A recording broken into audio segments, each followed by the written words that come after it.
ReZero Season 3 Episode 1 is now officially out, and ReZero fans are finally getting to feast on the 90-minute long feature-length episode. However, based on comments from ReZero fans, there's a lot of division over whether or not ReZero has let them down. There's a lot of disagreement about the hype, and in this video, I'm going to talk about the episode, and I'm going to be talking about why ReZero fans are arguing over the first episode. One of the first things that people noticed was, of course, the time skip, with some individuals pointing out how the characters' relationships don't seem to have changed. After all, it's been a year since Season 2, so why does it feel like everything is just the same? Where's the increase in the dynamic between certain characters? What happened to Subaru and Emilia's relationship? It doesn't seem like anything has developed, and so some fans are quite miffed at that. However, the biggest criticism for ReZero Season 3 Episode 1 was, of course, the slice of life nature of the first episode, with many people believing that it was just fluff or filler or some sort of recap. Many people actually discounting the first 70 to 80 minutes of the episode, just saying that it's worthless and that the episode only got good in the final 10 minutes or so. Now, this is something that I'm seeing everywhere. This is not just localized. This seems to be a common topic and a common talking point.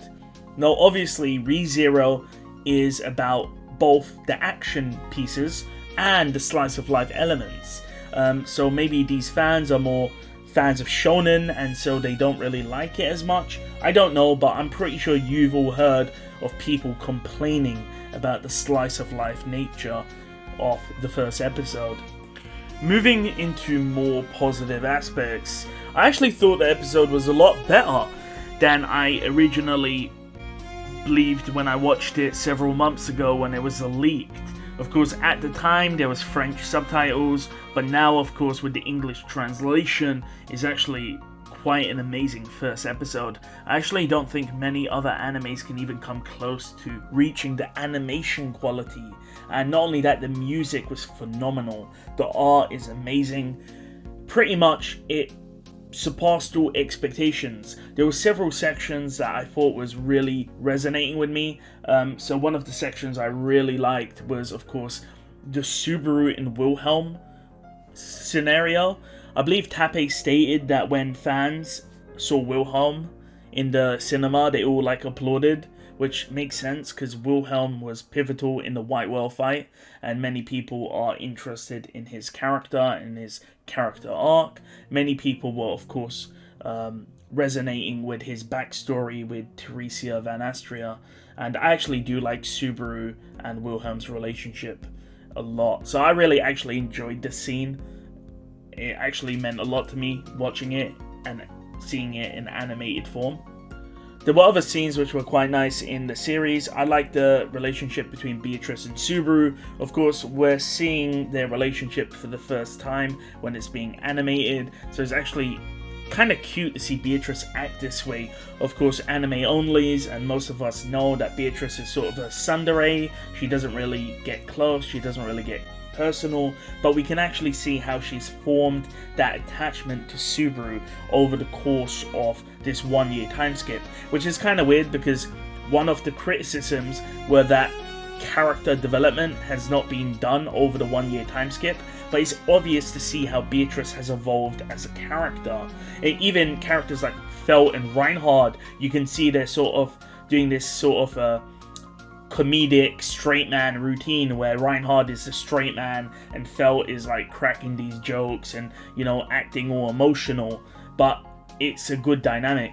Another good scene was, of course, Heinkel's introduction, which, of course, I feel like most people will see Heinkel and dislike him for his mannerisms, but I do think Heinkel is similar to Wilhelm, where they're both just tragic characters, and I do think Heinkel is actually one of the best written characters in ReZero. That's going to be a hot take, but if you know Heinkel's backstory, you know that he's actually...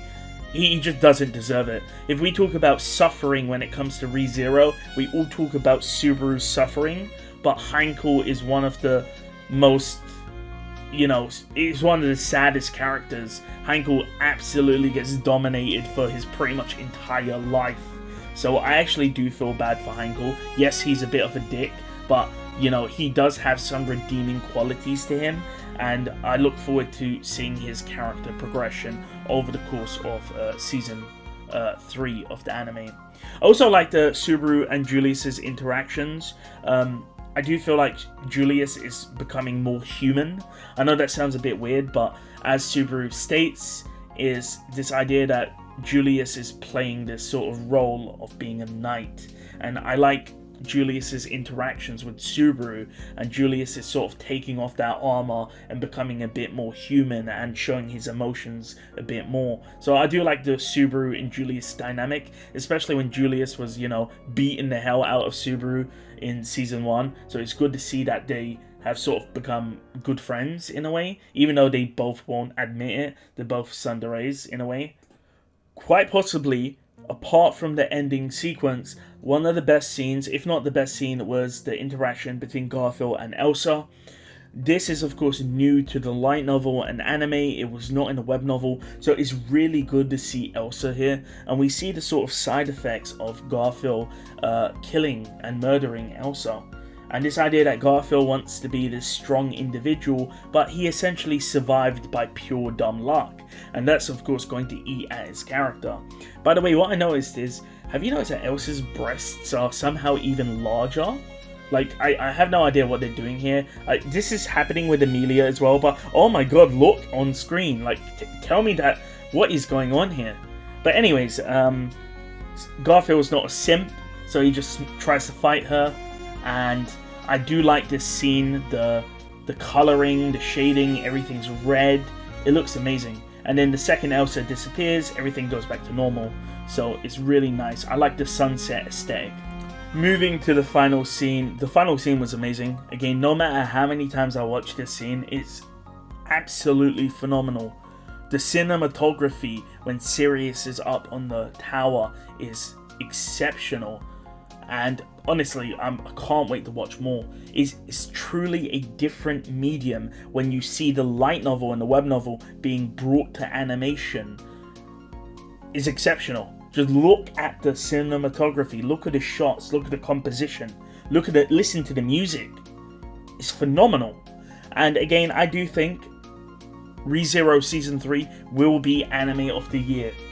2024, definitely. I think he's going to beat out every single anime and definitely every single isekai. ReZero absolutely dumpsters and buries Mishoko Tensei and all of those trash harem isekais that come out every single season. Peak Zero is finally back.